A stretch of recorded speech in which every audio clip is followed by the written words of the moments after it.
Hi, and welcome to my first IGTV series, interviewing an inspirational woman, Karen Osman. Welcome to the couch. Thank you. So what are your golden nuggets? How did you get there? Yeah, it's been an interesting few years. So in 2016, I won the Emirates Airline Festival of Literature Monte Grappa Prize, and that basically led on to a 3-book deal.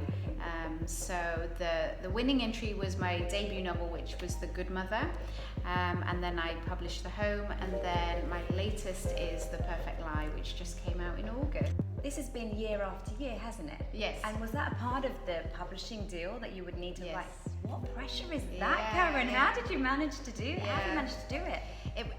It was quite a busy time actually, but because I wrote my first book when I was looking after my toddler and pregnant, and then the second book when they were still quite young, and then the third book, which was probably the easiest because my boys are now 3 and 5.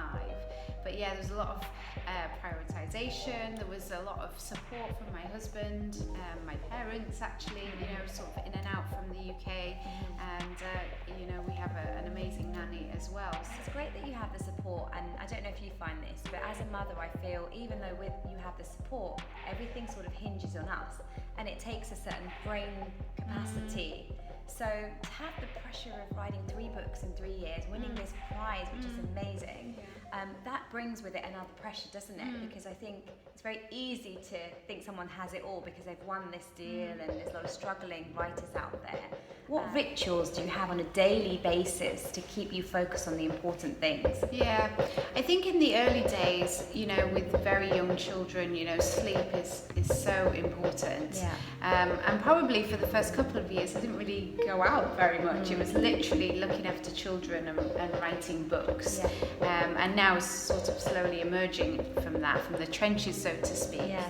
Making it the first thing that you do every morning, even if it's just like 100 words, 200 words, keeping within the story on a daily basis. Okay. Even if it's just 10 minutes, Yes. it can really sort of just keep you motivated long term. I'm sure some days you wake up, Karen, you just think, I don't want to write, I don't want to talk to anyone, I don't want to see anyone, I want to go back to those days where I didn't go out. Yeah. But you still have to show up, you still have to present, share your knowledge in front of the camera. What do you say to yourself to do that? I think it's about, making sure you have no regrets, because I think the older you get and, the years go by so quickly, and I'd rather do something than not do it, and I don't want that regret. Okay. So yeah, I think that's probably for me when I do feel a little bit, something else to do, then I do think about that. But sometimes you really do just need to take a break, and sometimes you do just need a day off, a week off, because it is busy. It's family, professional life. There is a lot going on, and you just need to take a break sometimes. And just listen to yourself. But I do like the question that you ask yourself is, what's at stake if I don't do it? And actually I'd rather regret it than not regret it. And I think that's a really good motto, because often fear can paralyze us, can't it, from doing things. And it's about deciding to do it, but also listening to your body. So if you feel like not going out or talking to anyone, so have you had days where you just don't show up? I've had days where I've sort of gone, I need a day off. Really? Yeah. And I think many writers are actually introverts and need that sort of quiet time, which is not easy to get in a busy household. Yes. So I always try and take a few hours off just to recharge your batteries and come back to yourself. That's really important. And Karen, how do you deal with people's opinions? Because we live obviously in a world now where everyone's got something to say, even though they might not be qualified to say it. They have an opinion. You've got 3 books out, the lens is on you, there's pressure from Emirates, your kids have expectations, and then someone might say, I didn't really enjoy that book. How do you deal with that? Yeah, it's disappointing. There's no two ways about it. I've actually been quite lucky with the book reviews that I've got for those books, but of course there is a couple of reviews where you're like, and you just try and focus, I think, on the good reviews. I get lots of messages from readers on Facebook and emails saying how much they enjoyed it, and you know, I know of one author who actually prints all that out. So if she does get a bad review, she can go to her book and she's got all those lovely. Great. Yeah, so I think a lot of the time it's about focusing on the positives. Yeah. And you can always learn something from the negatives as well. Definitely. So. Okay, so choosing where to give your focus, because there's always going to be, you know, nothing is ever perfect, nobody's perfect, but actually choosing to focus on the good and taking the learnings out of the things that are not so positive, but deciding what to focus your energy and attention on. I love that printing out the positive statements is really important.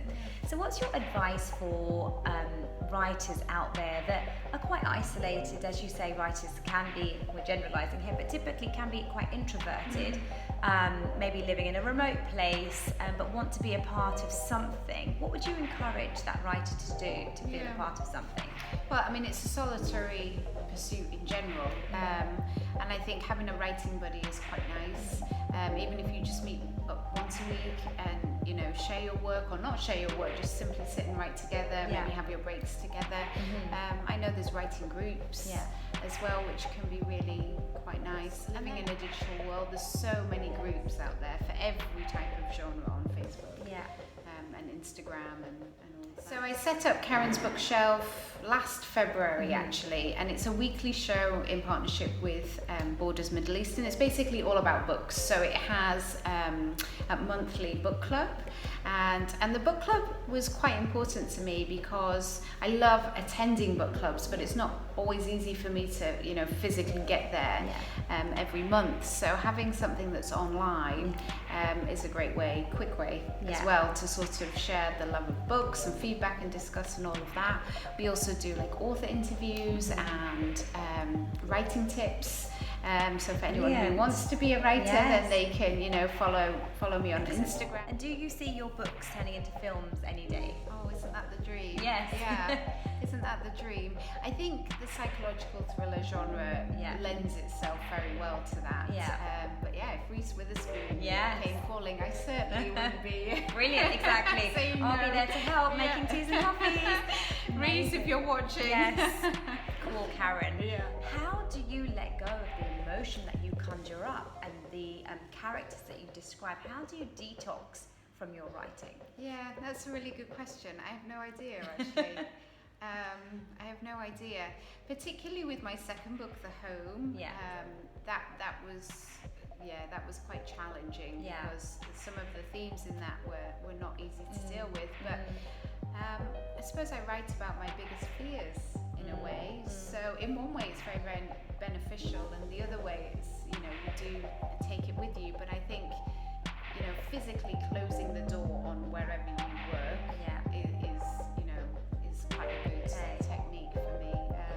And to be honest, with family life, it's so busy, and, you know, it's you have to just switch. Thank you, Karen. And one last point. You have all of this success under your belt and more success to come, and you are so grounded and so serene and down to earth. How do you keep your ego in check? Gosh, I don't know. Probably my parents, I would say. You know, they're very grounded people, good values, hardworking, you know, very practical people. So I don't think they'd let me sort of, you know, get above myself. Get all hooty-tooty. Brilliant. Well, you're definitely not hooty-tooty. Come to my sofa, my old second-hand sofa. Thank you so much, Karen. I really appreciate your time. Thank you for watching, guys. Stay tuned, and links to Karen's website and books